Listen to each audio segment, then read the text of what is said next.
सारथी support YouTube channel में आप तमाम मित्रों हार्दिक स्वागत है। तो विद्यार्थी मित्रों, आजना विडियोनी अंदर आपणे धोरण 12 भूगोल विषयना जे विभाग डी ना टोटल 24 मार्कना आईएमपी प्रश्नों है एनी तमामनी चर्चा करवाना छे। संपूर्ण पीडीएफ फाइल तमारे डाउनलॉड करवी होय तो डिस्क्रिप्शननी अंदर आपणी टेलिग्राम चेनल सारथी सपोर्टनी लिंक तमने आपी छे, त्याथी तमे संपूर्ण आज पीडीएफ फाइल छे एने मेळवी शको छो।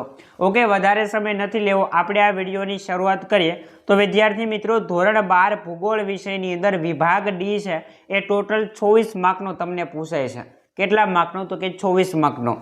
टोटल 12 प्रश्नों तमने आपेला होय छे, जेमांथी तमारे लखवाना केटला छे? तो के 8 प्रश्नों। टोटल 12 प्रश्नों आप्या होय छे, एमांथी तमने जे पण आवडता होय एवा 8 प्रश्नों सिलेक्ट करीने तमारे लखवाना छे। केटला मार्कना प्रश्न आवे? तो के 3 मार्कना प्रश्न पूछाय छे। एनी अंदर तमारे केटला चेप्टर टोटल करवाना छे? तो के पहेलुं चेप्टर, त्रीजुं चेप्टर, चौथुं चेप्टर, पांचमुं चेप्टर, छठुं चेप्टर, सातमुं चेप्टर, नवमुं चेप्टर, 10मुं चेप्टर, 11, 12 અને 13 चेप्टर। आटला चेप्टर तमारे तैयार करवाना छे, जेनी अंदर तीजું અને પાંચમું आ 2 चेप्टर एवा छे के जेमांथी तमने 2 प्रश्न जोवा मळशे।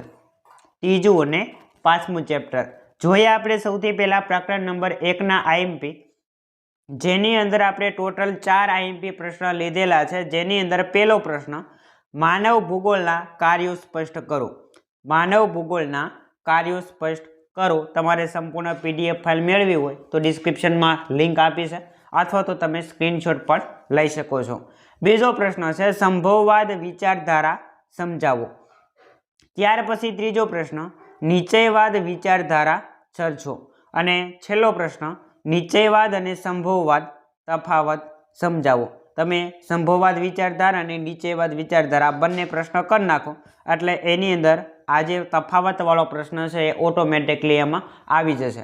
मात्र तमारे 3 प्रश्न करवाना, मानव भूगोळना कार्यो, संभववाद विचारधारा अने निश्चयवाद विचारधारा। 3 प्रश्न तमे कर नाखो एटले 4 प्रश्न आवी जशे। ओके, आगळ वधीए आपणे। प्रकरण नंबर 3 एनी अंदर पहेलो आईएमपी प्रश्न, अस्थायी पशुपालन अने व्यापारिक पशुपालन वच्चेनो तफावत आपो। बीजो प्रश्न, व्यापारिक पशुपालन टूंक नोंध लखो। एना पछी खेती आधारित आनुषंगिक प्रवृत्तिओ जणावो। त्यार पछी चौथो प्रश्न, उद्योगोनुं वर्गीकरण करी गृह उद्योगनी समजूती आपो। अने 5मो प्रश्न है मोटा पायाना उद्योगों विषे समझावो। एना पछी प्रकरण नंबर 4 पहेलो प्रश्न, पंचम प्रवृत्ति एटले शुं? उच्च स्तरीय सेवाओ जणावो।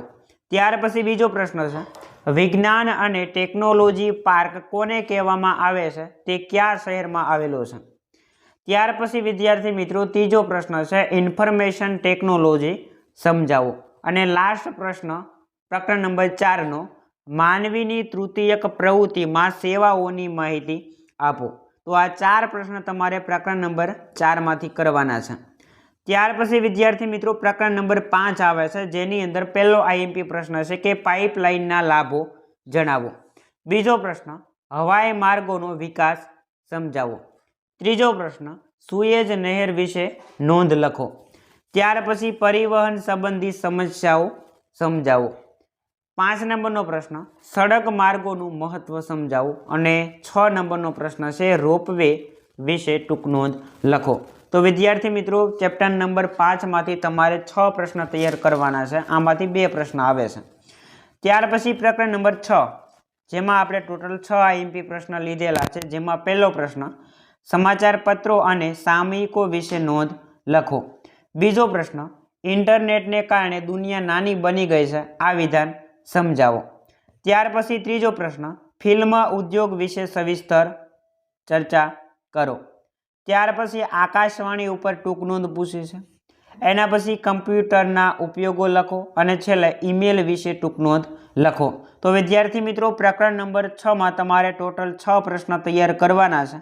हवे आपणे प्रकरण नंबर 7 तरफ आगळ वधीए। तो 7 अंदर आपणे टोटल 3 प्रश्न लीधेला छे, जेमां पहेलो प्रश्न, नदी बंदरो विषे नोंध लखो। बीजो प्रश्न, विशिष्ट आर्थिक प्रदेश एटले शुं? अने त्रीजो प्रश्न, भारतना विदेश व्यापारनो इतिहास टूंकमां જણાવો। તો 3 પ્રશ્ન તમારે પ્રકરણ નંબર 7 માંથી તૈયાર કરવાના છે। હવે આપણે પ્રકરણ નંબર 9 તરફ આગળ વધીએ તો એની અંદર મોસ્ટ ઇમ્પોર્ટન્ટ પ્રશ્ન હોય તો એ છે વિતરણની દ્રષ્ટિએ સંસાધનના પ્રકાર જણાવો। વારંવાર આ પ્રશ્ન રિપીટ થાય છે। ત્યાર પછી ખનિજોનું વર્ગીકરણ કરો, 2 વખત પ્રશ્ન પૂછાઈ ગયેલો છે। ત્યાર પછી વિદ્યાર્થી મિત્રો પ્રકરણ નંબર 10 જેમાં પહેલો પ્રશ્ન ભૂમિ પ્રદૂષણ એટલે શું એની અસરો જણાવો। બીજો પ્રશ્ન ધ્વનિ પ્રદૂષણની અસરો જણાવો। ત્યાર પછી ત્રીજો પ્રશ્ન જળ પ્રદૂષણ એટલે શું એની અસરો જણાવો। તો વિદ્યાર્થી મિત્રો 3 પ્રશ્ન ચેપ્ટર નંબર 10 માંથી તમારે તૈયાર કરવાના છે। ત્યાર પછી આપણે આગળ વધીએ તો પ્રકરણ નંબર 11 જેમાં આપણે 2 પ્રશ્ન લીધેલા છે। પહેલો પ્રશ્ન નીચે આપેલ આંકડાકીય માહિતીનો મધ્યક શોધો। આની અંદર વિદ્યાર્થી મિત્રો આંકડા છે એ કોઈ પણ આવી શકે છે, માત્ર ને માત્ર તમારે તૈયાર શું કરવાનું છે કે મધ્યસ્થ શોધવાની જે આખી રીત છે એ તમને આવડવી જોઈએ। આંકડા કોઈ પણ આપી શકે। ઓકે, બીજો પ્રશ્ન મધ્યક અને મધ્યસ્થની વ્યાખ્યા આપી એનું મહત્વ સમજાવો। માત્ર આ 2 જ પ્રશ્ન તમારે આમાંથી તૈયાર કરવાના છે। ચેપ્ટર નંબર 12 જેમાં આપણે જોઈએ પહેલો આઈએમપી પ્રશ્ન પ્રવાહ આલેખની લાક્ષણિકતા જણાવો। બીજો પ્રશ્ન વિભાજિત વર્તુળનો દાખલો પૂછાઈ શકે। વિભાજિત વર્તુળ છે એનો કોઈ પણ દાખલો તમને આમાં પૂછાઈ શકે છે। 2 પ્રશ્ન તૈયાર કરવાના છે। અને છેલ્લું પ્રકરણ વિભાગ ડીનું એમાં 13 નંબરનું ચેપ્ટર છે, એમાં ટોટલ 6 પ્રશ્ન લીધેલા છે। પહેલો આઈએમપી પ્રશ્ન જીઆઈએસનો ટૂંકમાં પરિચય આપો। જીપીએસના ઉપયોગો લખો। ગ્લોબલ પોઝિશનિંગ સિસ્ટમ એટલે કે જીપીએસ વિશે ટૂંકમાં માહિતી આપો।